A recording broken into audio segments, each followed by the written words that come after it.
Please watch Mr. Heavyweight Boxing today. Hey, what's up, man? This is Chris, the Nightmare Rion, and you're watching Mr. Boxing today. Heavyweight boxing fans, what's the deal? All right, man. So I had about a day to think about everything that transpired yesterday as far as Joseph Parker and Joe Joyce. Joe Joyce ended that fight with a spectacular left hook, man, to end that fight in the 11th round. You guys heard my post-fight video yesterday. I pretty much thought it was a one-sided fight. After the second round, it looked like, just going by the body language, like Joseph Parker had already been in a hard 8, 9, 10 round fight. I mean, he was exhausted from the pressure. A lot of people, a lot of us fans, we've been saying that 255 pounds that he came in at probably wasn't the best thing to do. I guess it's easy to say now, right? But going into the fight, a lot of fans thought that, hey, the 255 could probably help him withstand, the size and the strength of Joe Joyce. But if anything, in my opinion, it slowed him down. And even if he did come in at 240, 245, somewhere in there, I'm not sure how long he would have been able to stay away from Joe Joyce. All right. But anyways, where does Joseph Parker go from here? And also want to talk about the possibility of Joe Joyce fighting somebody like Usyk or Tyson Fury or Deontay Wilder. All right, so let me start with Joseph Parker. Now, usually when guys lose fights, man, we're kind of prisoner of the moments, whether even if they look spectacular or if they get beat up in a fight. We either, we go to the total opposites of the spectrum when we think what they should do next. All right, so if they get beat up, then it's like, oh man, you should probably retire, right? If the guys look spectacular, hey, he's probably one of the best fighters I've ever seen. All right, so I don't want to be prisoner in the moment, man. Joyce did a good performance. As far as Parker, I don't think he should retire. I know people are saying he should retire. He's only 30 years old, and I understand that some people, some fighters, they age differently, right? Some guys kind of pan out and fry out after, 28, 29, 30 years old, where there's some guys that they can still have success after 35. So everybody's kind of different. Your prime is different regardless of your age, all right? I will say, though, at 30, Parker has had some good tough fights, man. Dillian White, Anthony Joshua, Ruiz, Joe Joyce, 2 Chisora fights. All right, so he's had he's had some rumbles up in there, Takam, but this isn't a situation where it's a fighter that's, in his late 30s or even at 30 that's coming in, his last 6 fights, he's been stopped 4 times, 3 of them been brutal knockouts. It hasn't been that, man. This is his first time being stopped. He got dropped in some other fights, but he wasn't as beat up and hurt as he was yesterday. And a couple fans I spoke to were saying, hey, man, it's because, he didn't come in condition. But like I say, from what I've seen, even if he did come in condition, 245, moving around a little bit more, I still think Joyce would have caught up to him. That relentless pressure would have been the same. Just don't think that Parker has, like I did going into the fight, just don't think he has the proper tools, man, to beat Joyce regardless of what weight he came in at. Because yesterday, even with the weight gain, he still had the hand speed advantage. He was still trying to move. He got a little bit more tired than he would have gotten had he been weighed a little bit less. But even when he was on the outside, Joyce was doing a good job of cutting off the ring. I just don't think Parker has the tools to beat Joyce besides just speed and power. Everything else, Joyce kind of nullified and stymied by his jab, cutting off the ring, just being bigger and stronger, and Parker not really having real estate to move around, man, and be economical and fight at his own pace. Joyce was not allowing him to breathe. All right, Parker is a type where he wants to get his shots off and move away a little bit. You know what I'm saying? He just wasn't being allowed that type of fight. All right, but I don't think the guy should retire, man. Like I said, not like he's been, in just wars where he's getting knocked out and beat up. All right, do think he needs to, probably take a little bit of time off. I'm not saying a year or 9 or 10 months, but get back in the ring 4 or 5 months. And get back in it. There's a lot of good fights still for Joseph Parker, man. He's going to have to get back, get in the back of the queue as far as title shots is concerned. But there's still guys like Pulev out there. Still got the Pulev fight. There's still guys like Zhili Zhang, Otto Wallen. There's still some good Martin Bakole, Tony Yoko when he comes back. I know he lost to Bakole, but I'm sure he's going to come back sooner or later here, get a fight like that. I know Lucas Brown and Jarrell Miller are. I know Miller has a fight coming up in a contingent upon if he can win that fight. he will get a fight with Lucas Brown. That's I came out with that video a few weeks ago, man. So I'm not sure if they still have that in place or not. But a fight with Lucas Brown, or Jarrell Miller. There's still some names out there for him to fight, man. I don't think it's time for him to hang it up. You know what I mean? But after a brutal knockout like that, I can see why fans are saying, "Hey, man, he's the guy's won a world title. He's fulfilled his dreams. Winning a world title. He fought in a unification bout against AJ." But I still think Parker still has some ability, man. I still think he can make some noise. I wouldn't want to see him as no journeyman guy, but I don't think he's journeyman level, man. Because that AJ fight was a close fight. There were some fans that had it 9-3 AJ. Some fans had it 7-5 AJ. Some people had it 6-6, I've heard. You know what I'm saying? So that was a competitive fight. Even if he thought he lost, he fought it competitively. The White fight, he damn near had White out of there. I did think he was getting bullied a little bit in that fight, and White had a lot of success against him. But, a Dillian White rematch. There's a lot of things out there for a Daniel Dubois fight. There's still some names out there for Parker to fight, and I think they're winnable fights.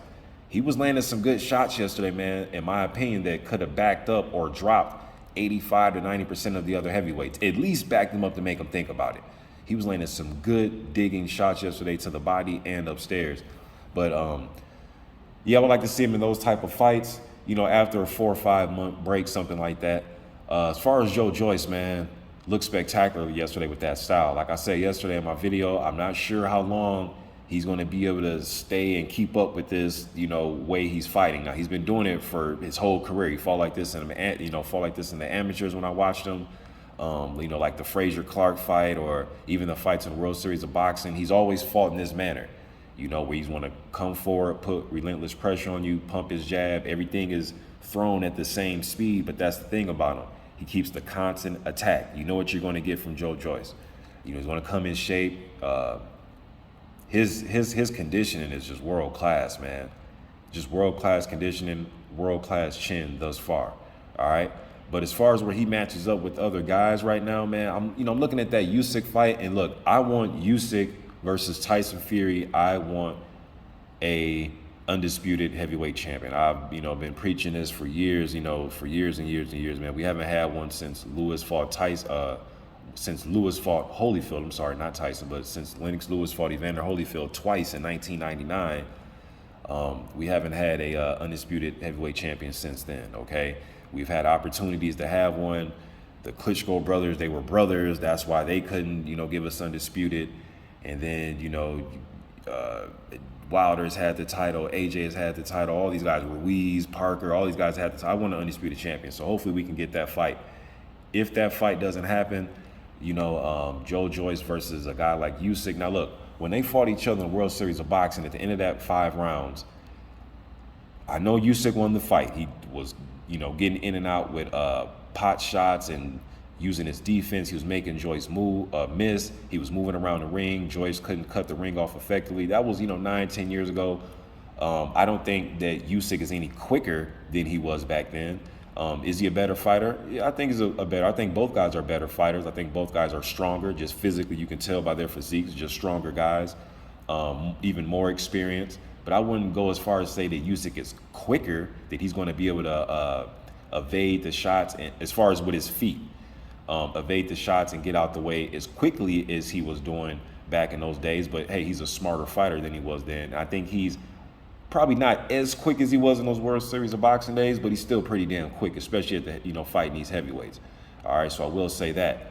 But after that 5 rounds, man, by the body language, I'm not saying that Usyk was doubled over the ropes and thankful that the fight was done, but between the two, the body language looked like Usyk was the one that was more like, okay, I'm glad this shit's over with, than it was Joyce. Although he won, although he was, outpointing Usyk and catching him with shots that he didn't see coming and darting in and out, doing a typical Usyk thing, but that was 10 years ago.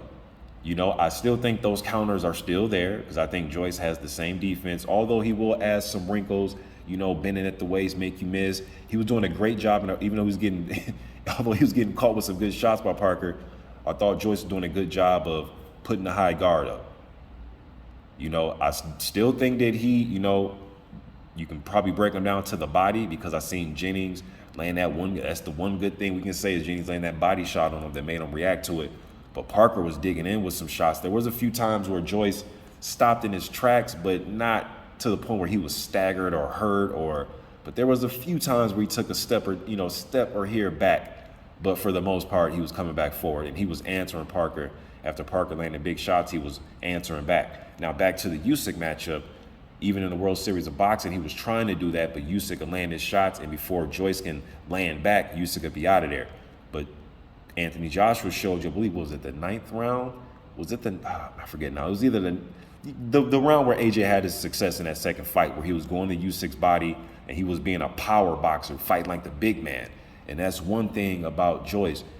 Unlike AJ, Joyce doesn't need some trainer or some guru telling him that, hey, you're the big man. He knows he's the big man. He doesn't need to be psyched up into believing he's the big man. He doesn't need, words of wisdom from one of the legends, Larry Holmes or anything, to tell him that he's the big man. That's one thing about Joyce and the way he fights. If you're, the smaller guy, he's going to treat you like that. He's not going to, he's not wondering or pondering if he's the big guy in the ring. He knows that he is, and he fights that way, okay? So that's the difference between those two, although I think Joshua is a little bit more fundamentally sound, a little bit more polished offensively, in my opinion, all right? But Joyce, man, his confidence is sky high. He seems to have the better chin, and I think it'd be a different type of fight with him and Usyk. And another thing that Usyk won't be able to lean on is it being a 5-round fight. Not going to be able to lean on that. All right, Usyk is a superb athlete. He is in great condition, but I want to see how it looks in round 9, round 10, round 11. Lo and behold, round 12, and this pressure is being put on him. All right, because Joshua has some success in those fights. Usyk won them now, hands down, he won those fights. But Joshua did have some success, and there was a few times in both fights where Joshua was imposing his size until Usyk countered him and got up out of there. All right, but Joyce puts on a little bit more pressure, or a lot more pressure than Josh was going to. And I know that Usyk has fought Chisora, and Chisora puts on pressure, but they put on pressure in different ways, all right?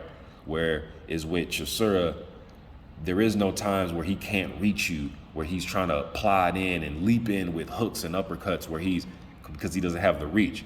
Joyce has that reach, and he has the size where when he's trying to cut you off and cut the ring off, he can still touch you with that long reach. Even though you're evading him and getting out the way, he can still put leather on you, still making you think, still touching you. All right, now with that said, Usyk has the mobility, he has the hand speed, he has the ring intelligence and IQ as far as making you miss, knowing when to parry shots, knowing when to hold, knowing when to circle to his left, circle to his right, knowing when to counter when he's circling. There's a lot of things that he does, man, stylistically, that can throw you off. The next thing you know, it's the 12th round and you haven't even got to him yet. You know what I mean? But and I heard Tyson Fury interview he did with I forget the female's name, but it was a BT Sports interview, and it was after the fight. You can tell visibly that Tyson Fury was upset that his guy lost, Joseph Parker. But she was asking him what do he think about a fight with him and Joe, and Tyson Fury said it would be something to the sorts of, not verbatim, but something to the sorts of, it'd be a mismatch. I'll hit him 52 times before he can complete turn around in a circle. Pretty much saying that Joe Joyce is so slow. All right, now I'm going to say this, man. Yes, he's very methodical, but the dude has power, he has a chin, and he's relentless. And there's only so far you can run in the ring. And I'm not saying Fury's going to run from him. These are big dudes, man. It's not like this is a Pernell Whitaker in the ring where he's slipping and sliding all over the place. You're going to get touched. All right, so, I'm not saying Joyce is unbeatable, man, but it's going to take a dog to beat him. Either outbox him cleanly from the outside, or probably just knock his ass out. Just try to find some way to make him walk into something. Because one thing about Joyce, he's not a defensive wizard. It's not a point where you have this defensive wizard in front of you and it's just hard to land clean on him. He's there to be hit. That's the whole thing about this. He is there to be hit, but he can take a good shot and he can bring it back tenfold. You know what I mean? But just my quick opinion, man. You guys, let me know what you think in the comment section. I'm gone.